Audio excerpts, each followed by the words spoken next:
BJP এলে বাবরের নাম মুছবো, হুমায়ুনের নাম মুছবো, শাহজাহানের নাম মুছবো। জানতো দিল্লিতে যত রোডে ঘুরবেন হুমায়ুনের নামে রাস্তা, শাহজাহানের নামে রাস্তা। রাজ্যের বিরোধী দলনেতা তিনি বলছেন যে আমরা যদি ক্ষমতায় আসি হুমায়ুনের নাম মুছে দেবো, এক কথায় মুঘল সাম্রাজ্যের নাম মুছে দেবো সব জায়গা থেকে।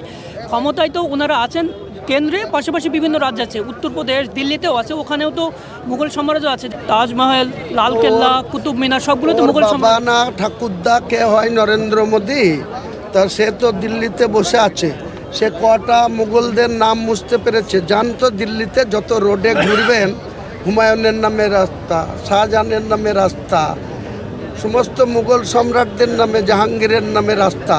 তোর দাদু না বাবাকে হয় নরেন্দ্র মোদী, তা সেখানে পারেনি, ও কি পারবে?